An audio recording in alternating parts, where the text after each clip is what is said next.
नमस्कार। भव्य भारत न्यूज में आप सभी का बहुत बहुत स्वागत है। नुपुर शर्मा के बयान के बाद देश भर में एक बवाल समझ गया और इस मामले ने तुल तब पकड़ा जब उदयपुर में एक हिंसा हुई और जो घटना हुई उसके बाद एससी ने जब नुपुर शर्मा पर एक जजमेंट पास किया। इसी विषय पर हमारे साथ बात करने के लिए मौजूद हैं सुप्रीम कोर्ट के वकील हैं रविंद्र कुमार जी, सामाजिक कार्यकर्ता हैं डॉक्टर प्रदीप कुमार सिंघल जी और हमारे वरिष्ठ पत्रकार सत्यप्रकाश त्रिपाठी जी। सर, मैं आपसे जानना चाहूंगी कि जो नुपुर शर्मा का बयान आया और उसके बाद ये मामला एससी तक पहुंचा, एससी ने जो जजमेंट दिया है नुपुर शर्मा के ऊपर, उसके ऊपर आप क्या कहना चाहेंगे? देखिए, जो मैं एक पत्रकार की हैसियत से मैं बताना चाहता हूं कि जिस तरह से मामला पूरे देश में गरमाया हुआ है और एक तरह से प्रॉफिट मोहम्मद को लेकर के जिस तरह से बयानबाजी हुई और उससे मामला गरमाया गया और उदयपुर की घटना हुई, उसके बाद जो है हम लोग सोच रहे थे कि फिर शांत होने की कोशिश हो रही थी, लेकिन सुप्रीम कोर्ट ने मामले को और गरमा दिया। ये सुप्रीम कोर्ट को जिस तरह से उसने बयान दिया, नुपुर शर्मा को जिम्मेदार बता दिया। जिम्मेदारी तो थी और जिम्मेदारी नहीं थी तो नुपुर शर्मा ने पहले इस्तीफा क्यों दिया और वो तब उन्होंने माफी मांगी और बीजेपी ने उनको उनके पद से हटा दिया। अब जब मामला शांत होने की स्थिति में था और कोर्ट ने जिस तरह से बयान दिया है, ये इससे मामला बहुत दूर पकड़ेगा। और मैं ये कह रहा हूँ, मैं डॉक्टर सिंघल साहब से बात करना चाहता हूँ। डॉक्टर साहब, आप क्या मानते हैं कि इस सुप्रीम कोर्ट के बयान से मामला देश में गरमा जाएगा? और देखिए, ये मैं पेशे से डॉक्टर हूँ जी, ठीक है, लेकिन मुझे आज उनका जजमेंट जज साहब का पढ़ के बड़ा ही मेरा मन दुखी हुआ और मुझे बड़ा ही अफसोस हुआ कि कैसे कैसे लोग जो है इतने बड़े संवैधानिक पोस्ट पर बैठे हुए हैं। आप ये देखिए कि नुपुर शर्मा, मैं थोड़ा बहुत तो हम भी जानते हैं, मेरे फादर भी एडवोकेट रहे हैं, मेरा घर में काफ़ी सारे एडवोकेट्स हैं। नुपुर शर्मा सुप्रीम कोर्ट इसलिए गई थी कि पूरे देश भर में जो एफआईआर हैं उनको क्लब करके एक जगह कर दीजिए, लेकिन जज साहब ने पूरा उसको भाषण दे डाला, बिना ट्रायल के उसको अपराधी घोषित कर दिया। और कुछ जज साहब ने जो बातें कही कि भाई पहले आपको मजिस्ट्रेट के पास जाना चाहिए। आप देखिए कितने सारे आपके पास केसेस हैं जहां पे जज साहब 12 बजे अमीर लोगों के लिए और जो रसूखदार लोग हैं उनके लिए रात को 12 बजे घर के दरवाजे खोल के डायरेक्ट सुनवाई करते हैं, तो आम जनता की क्यों नहीं करेंगे भाई? दूसरी चीज जो आप मैं बनाना चाहता हूं, उन्होंने कहा एफआईआर तो बहुत सारे लोगों के अगेंस्ट हुई है, एफआईआर तो ओवैसी के अगेंस्ट भी हुई है, तो उन्होंने ये क्यों नहीं किया कि इन सबको भी गिरफ्तार करें? और आपने बिल्कुल ठीक कहा त्रिपाठी जी, हिंदू देवी देवताओं के अगेंस्ट नुपुर शर्मा जिस डिबेट में थी, सबसे पहले जो मुस्लिम वक्ता थे उन्होंने हिंदू देवी देवताओं के अगेंस्ट कहा, तभी तो नुपुर शर्मा ने रिएक्शन में, खुद वो कह रहे हैं अपने कि तुमने रिएक्शन में कहा। और दूसरी बात जो मैं कहना चाहता हूं कि उन्होंने अपने ऑर्डर में कुछ नहीं लिखा है, खाली उन्होंने, ऐसा लगता है कि उन्होंने एक राजनीतिक भाषण दे डाला। अरे भाई, राजनीति करनी है तो जज क्यों बने हो? जज छोड़ के अपना राजनीति करो। सर, ये सब तो ठीक है, लेकिन नुपुर गलत कहाँ रही? नुपुर बिल्कुल गलत नहीं थी। अरे भाई, हमारा ये कहना है कि अगर नुपुर गलत है तो नुपुर पे आप ब्लास्फेमी का केस चलाओ और डिस्कस करो ना कुरान को।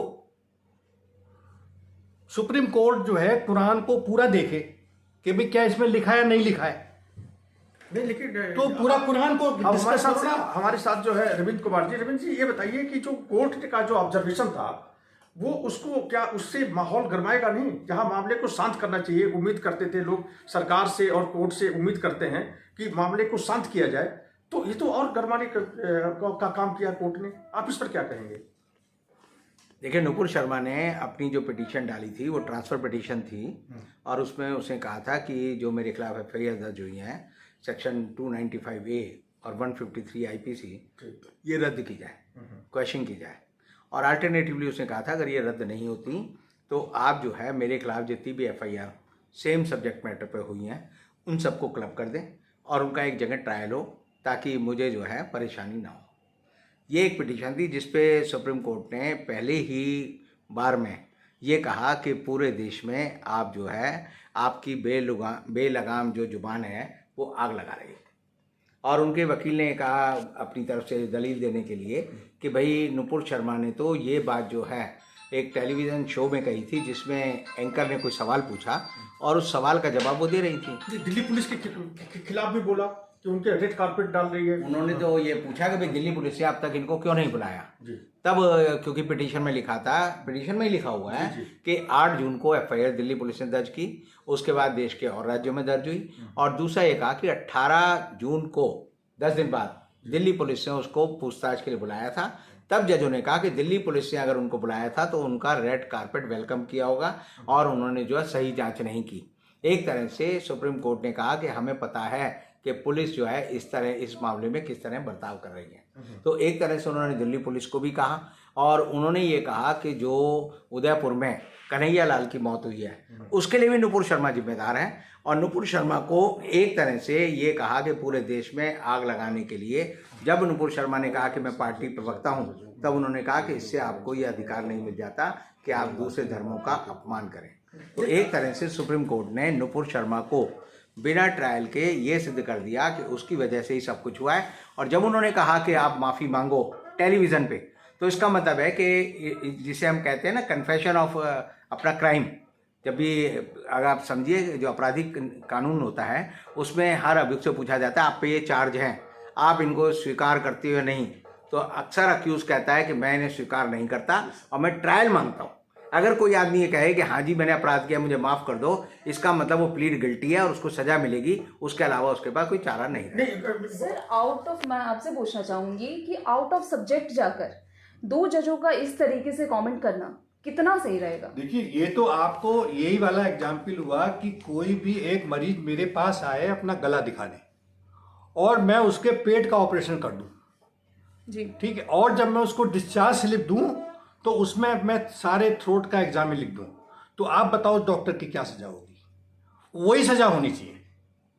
जब आप डॉक्टर अगर एक गलती करता है, कोई डॉक्टर अगर इस टांग में ऑपरेशन की जगह इस टांग में कर दे ना, तो उसको जेल हो जाती है नेग्लिजेंस के चक्कर में।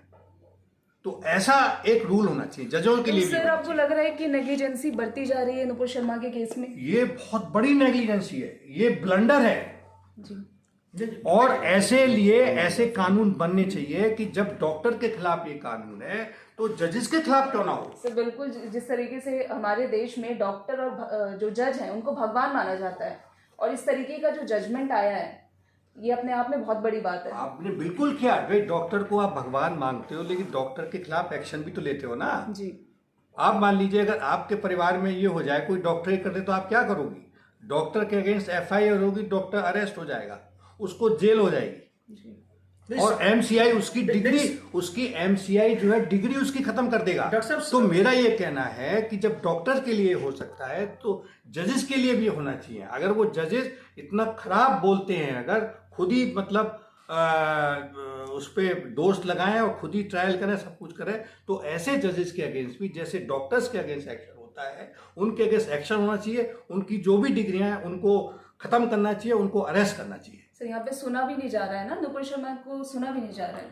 नहीं, इसमें डॉक्टर साहब मेरा ये मानना है कि जो वो कोर्ट ने किया है उसको जो है जिस तरह से उसको करना चाहिए, मामले को ऑब्जर्वेशन अगर करना था तो उसको लिखना चाहिए जजमेंट पे। अगर नहीं लिखा तो मैं वकील साहब से ये बात करना चाहता हूँ, सुप्रीम कोर्ट के एडवोकेट है रविंदर जी, कि जो 259A है उसमें ये कहा गया कि इंटेंशन होना चाहिए। अगर किसी के धर्म को इंटेंशनली आप कोई बात कर रहे हैं, आपको याद होगा नुपुर शर्मा ने जो बयान दिया, जिस समय बयान दिया था, उसमें एक मुस्लिम प्रवक्ता था, वो जो बोल रहा था और उसके बाद शंकर जी के बारे में बोल रहा था। तो जिस तरह से शंकर जी के बयान के बाद रिएक्ट करके उन्होंने अपनी बात कही, उसमें ऐसा लग रहा था कि वो इंटेंशनली कोई बात नहीं कर रही है।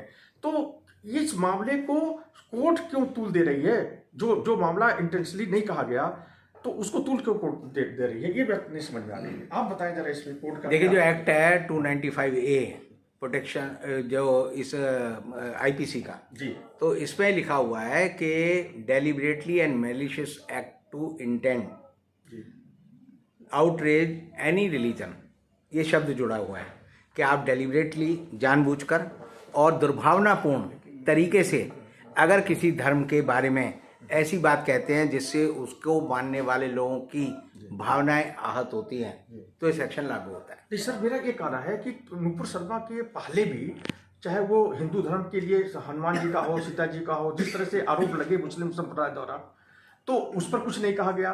उसके बाद जो घटना हुई, उसके बाद नुपुर शर्मा के बयान के बाद जो मुस्लिम जो मौलवी कर रहे हैं, सोशल मीडिया पर जो चीज़ें आ रही हैं, उसको ज़्यादा तूल नहीं दिया जा रहा है। केवल नुपुर शर्मा के बयान को क्यों तूल दिया जा रहा है? आप एक बात समझिए कि 295A सेक्शन जो आईपीसी में आया, जी, लोगों को उसका इतिहास नहीं पता। आईपीसी बना, आईपीसी में 1920 में एक घटना हुई जो बम्बई में हुई, एक किताब छापी गई प्रॉफिट के बारे में। अमुक जो नुपुर शर्मा ने जो सारी बातें कही, वो सारी बातें उस किताब में लिखी थी। जब वो किताब लिखी तो उसमें मुसलमान लोगों ने उस पर आपत्ति की, और आपत्ति के बाद जो है ब्रिटिश जो गवर्नमेंट थी उसने आईपीसी में 295A सेक्शन को इंसर्ट किया। इन 4 बातों के लिए ही जो नुपुर शर्मा ने कही आईपीसी में 295A 1921 में शामिल किया गया। तो नुपुर शर्मा ने जो कहा और जो आईपीसी का 295A सेक्शन है वही बात लिखी थी, और इसलिए नुपुर शर्मा ने वही बात कही है। तो इसलिए अगर किसी भी अदालत में आप जाओगे तो आप पाओगे 295A का जुर्म उसने किया है। जैसे ओवैसी का भाई आपको याद होगा, विधायक है, उसने कई बार हिंदू धर्म के बारे में बोला, तो उस वहाँ 259 की याद नहीं आ रही है लोगों को, कोर्ट को नहीं याद आ रही है। मैंने तो आपको संदर्भ दिया कि 295A इन 4 बातों के लिए ही है जो नुपुर शर्मा ने कही। उसको इस्लाम में गलत माना जाता है। एक है, यानी इस्लाम में ये कहते हैं कि अगर आप जो है इस्लाम को, धर्म को गाली दो तो वो अपराध नहीं है, तो आप लेकिन मोहम्मद को गाली दोगे वो अपराध है। नहीं, नुपुर शर्मा ने क्या कही तो बताते हैं, हदीस में लिखा हुआ है ये सारी चीजें। और आप देखिए मुस्लिम कंट्री में भी कभी कभी इस तरह के बयान आते रहते हैं, मोहम्मद साहब के बारे में इस तरह के बयान आते रहते हैं, मुस्लिम कंट्रीज में बयान आते रहते हैं। मैं आपको क्या कह रहा हूँ, हाँ आउटरेज ऑफ मॉडेस्टी जो है एक बड़ा डेलिकेट शब्द है जी। Outrage of modesty of a woman 153B जो पढ़ते हैं जी। और 354 जो है, वो सारे इसी तरह की चीजें हैं जो बड़ी कंसर्न सब्जेक्टिव चीजें हैं। एक औरत का हाथ मार दें तो वो जो है एक तरह से उसके खिलाफ जो है आउटरेज ऑफ डॉक्टर साहब आप सहमत हैं वकील साहब? देखिए, मैं एक चीज बताना चाहता हूँ। आईपीसी जो है ना, सारे धर्मों के लिए आईपीसी एक है। केवल सिविल कोड में अभी शरिया कोड मान्यता है, लेकिन आईपीसी में अगर कोई आदमी चोर करता है, अगर मान लीजिए सपोज कोई मुसलमान चोरी करता है, तो क्या उसका हाथ काटेंगे क्या आप? अगर कोई मुसलमान कोई गलत काम करता है, पत्थर से मारेंगे क्या उसको? ऐसा तो नहीं होता ना। तो अगर देखिए, सबसे बड़ी चीज ये है कि जिस तरह से उसने हत्या की, भारत एक डेमोक्रेटिक कंट्री है, भारत एक बहुत ही अच्छे लोग हैं, भारत में बहुत अच्छे लोग रहते हैं, इस तरह से दरिंदे भारत में नहीं रहते हैं। जिस तरह से उसने कन्हैया लाल की हत्या की, जिस तरह से किसने की? जिसने भी की, रियाज अटारी ने की। अरे भाई, और रियाज अटारी के बारे में अब आ रहा है कि रियाज अटारी भारतीय जनता पार्टी का सदस्य है। अरे भाई सुनिए, 2 मुसलमानों ने की, आप 2 मुसलमानों ने की, लेकिन भारतीय जनता पार्टी के सदस्य हैं। 2 ये करें भारतीय जनता पार्टी के वो सदस्य, किसी भी पार्टी के सदस्य हो, बात ये नहीं है भारतीय जनता पार्टी के, या मेरा कहने का मतलब है 2 मुसलमानों ने की, वो किसी पार्टी के भी हो, तो क्या उन मुसलमानों को इस तरह से तालिबान की तरीके से हत्या करने का सुप्रीम कोर्ट सपोर्ट करता है क्या? कोई उसके बारे में तो उसने कुछ नहीं बोला। सुप्रीम कोर्ट ने कुछ नहीं बोला। आदमी में नहीं करेगा उसका। अगर सपोज नुपुर शर्मा ने कुछ गलत कहा, मैं कहूँ नुपुर शर्मा ने क्यों कहा, तो हमारे यहाँ कानून नहीं है क्या? अगर आप मेरे लिए कुछ धर्म के लिए, तो क्या मैं आपकी गर्दन काट दूं? नहीं वकील साहब, ये तो मैं कौन सा समर्थन कर रहा हूँ? उदयपुर की घटना को एक कि नुपुर के बयान की सुप्रीम कोर्ट ने कहा, उसकी प्रतिक्रिया हुई, उसकी प्रतिक्रिया है। भाई दंगे जब हुए 2002 में, तब मोदी जी ने भी कहा कि क्रिया की प्रतिक्रिया होती है। तो जजों ने, अगर सुप्रीम कोर्ट के जजों ने वही मोदी जी के शब्द कह दिए कि क्रिया की प्रतिक्रिया होती है, तो क्या गलत कहा? तो क्या फिर आप कहते हैं कि इसी तरह की चीजें दोहराई जाती नहीं चाहिए? लोग उसको रोकना है, दोहराना नहीं है। अगर आप एक ही चीज को देखिए ऐसा है, देखिए तो ऐसा है, आपको उसको बुझाना है, देखिए ऐसा बुझाना है, नहीं है। ऐसा है, किसी राजनीतिक ने स्टेटमेंट दिया, वो एक अलग चीज है, लेकिन एक सुप्रीम कोर्ट का जगह ये अलग है, तो या तो वो अपना फिर जज साहब छोड़ के राजनीति करें, डॉक्टर साहब से उसके लिए मतलब ये शोभा नहीं देता है। एक सुप्रीम कोर्ट का जज अगर ये कहता है, आप क्या कर सकते हैं? जज के खिलाफ क्या कर सकते हैं? हम तो कुछ नहीं कर सकते भाई। जज के, वही तो मैं कह रहा हूं ना, मुझे बड़ा अफसोस है कि भारतवर्ष में एक ऐसा कानून बनना चाहिए। अरे बना हुआ है भाई साहब, अगर कोई लोगों को कानून के बारे में जानकारी नहीं है। जजेस प्रोटेक्शन एक्ट 1985 बना है कि जज अपनी अदालत में कुछ भी करता है, उसके खिलाफ कोई कोर्सिव एक्शन किसी तरह की अनुशासनात्मक कार्रवाई कोई सरकार नहीं ले सकती, वही तो सिर्फ मैं कह रहा चीफ हूं ना। जस्टिस नहीं, ऑफ नहीं, इंडिया ले नहीं, सकता है। आपने मेरे को गलत समझा। मैं क्या कह रहा हूँ, मैं क्या कह रहा हूँ, अगर कोई भी जज कोई गलत जजमेंट देता है, कोई गलत बात करता है जो उसको नहीं करनी चाहिए, जो उसके कोड ऑफ कंडक्ट में नहीं है, तो उसके खिलाफ एक्शन के लिए एक कानून बनना चाहिए। अरे बना हुआ है, और वही तो कह रहा हूं मैं, और कौन बनाएगा, कौन नहीं, लागू नहीं, करेगा? कानून बनना चाहिए। आपने तो बताया कि उसके अगेंस्ट कोई एक्शन नहीं हो सकता। हाँ, protection मेरा order कहने नहीं का देंगे। नहीं, तो प्रोटेक्शन एक्ट नहीं होना चाहिए। आप नहीं समझ रहे हैं, मेरा कहने का मतलब है उसके अगेंस्ट एक्शन होना चाहिए। प्रोटेक्शन किस बात की?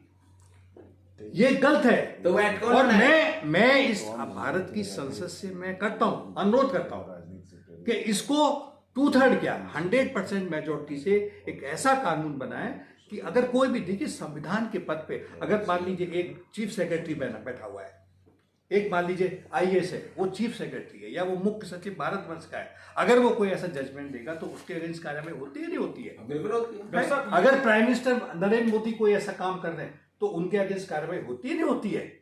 नहीं, जो सिंगल साहब की संवेदना है उससे पूरा देश जो है मैं उसी तरह की संवेदना मैं रखता सहमत हूं, है। लेकिन आप- कोर्ट का क्या, आपके- कोर्ट को नहीं समझ में आ रही थी जज साहब को इस तरह का ऑब्जर्वेशन देना, जब मामला तूल पकड़े हुए है, पूरे देश में आक्रोश है, तो क्या इस तरह के पलीता लगाना चाहिए था? आपके क्या कहेंगे इस पर?